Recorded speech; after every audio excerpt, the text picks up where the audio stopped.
Have you ever wondered what happens when nature's most unlikely companions come together? Prepare to be amazed by a tale that defies instinct and showcases the boundless power of love. It was a misty spring morning in the wide valleys of Montana. The mountains still held traces of snow, but the meadows were softening into green, dotted with the first wildflowers. At the wildlife reserve, rangers carried in two fragile orphans that had been found on the brink of death. The first was a lion cub, no heavier than a house cat, with ribs pressing hard against his thin golden coat. His mother had rejected him, leaving him without warmth or nourishment. The second was a trembling deer fawn, discovered lying beside the body of her fallen mother. Her legs barely held her weight, and her breathing was shallow. Neither was expected to last the week. Staff at the reserve exchanged worried looks. Both needed constant care, yet they came from opposite worlds, predator and prey. What hope could there be for two such fragile lives? Waiting for them, however, was a guardian no one had imagined. Her name was Grace, a retired German shepherd who had once served in disaster search and rescue missions. At 10 years old, with a gray muzzle and a limp that slowed her steps, she no longer chased through rubble or scaled collapsed walls. She lived quietly at the reserve now, her days spent dozing in the sun or gently watching over abandoned animals that came through the gates.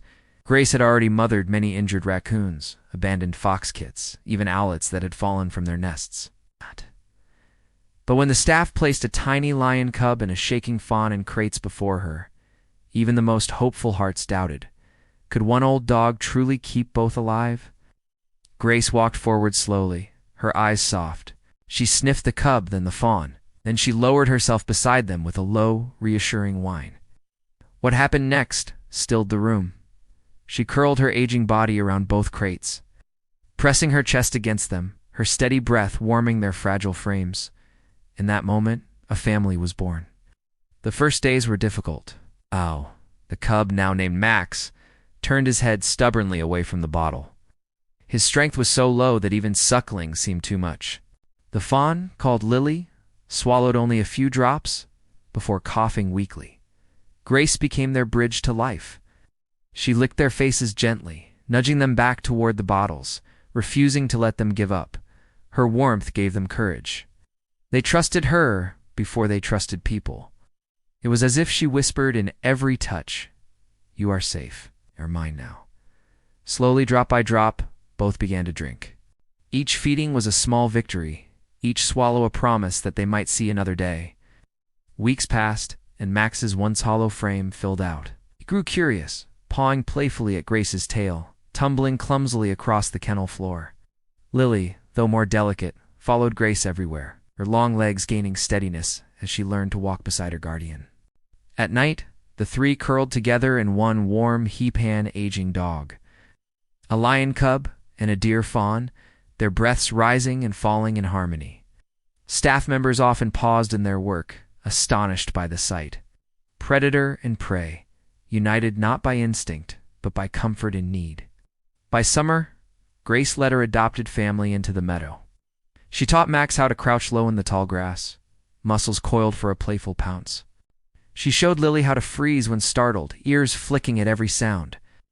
When Max grew too bold, she corrected him with a firm paw.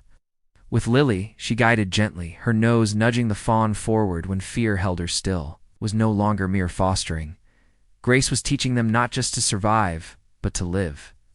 By autumn, Max's paws were already larger than Grace's, his playful swipes carrying the weight of a growing predator. His golden eyes gleamed with youthful fire. Lily, now sturdy and swift, had learned to run with graceful bounds. The rangers knew the time was drawing near. Max could not remain at the reserve forever. He would join other lions at a sanctuary designed to care for big cats. Lily, too, would soon be ready for release into a protected valley where deer roamed free. Grace seemed to sense what was coming. She lingered by their sides more often, grooming them tenderly as if memorizing every detail, the scent of their fur, the rhythm of their breath. She grew protective again, sleeping closer, watching them with eyes that betrayed both love and sorrow. The day of parting came beneath gray skies heavy with rain. First, Lily was prepared for release. She cried out in panic when placed in the transport crate, hooves kicking against the metal floor. Grace pressed her nose against the bars, breathing calm into the fawn's fear. Lily quieted, eyes locking on to the one who had been her mother. Only then did the rangers lift the crate away. Hours later, it was Max's turn. He resisted, muscles straining, but Grace stood steady before him. He pressed his golden face into her fur, inhaling deeply as if to hold her scent forever. When the crate door shut, his eyes never left Grace's until the truck pulled from view. That night, Grace refused her food. She lay in the empty pen, her head on her paws, whimpering softly. The silence of their absence was louder than any storm. 2 years slipped by. Grace aged further, her steps slower, her muzzle white. Yet she still guided new orphans that came into the reserve fox kits, lambs, even a nervous baby bear. She nurtured them all with the same unwavering patience, though the ache of her loss never fully left.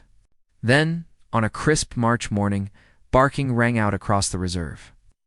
At the fence stood a grown deer with a white patch on her chest. Lily. She bent her head low in recognition. Grace, though stiff with age, trotted forward with surprising speed.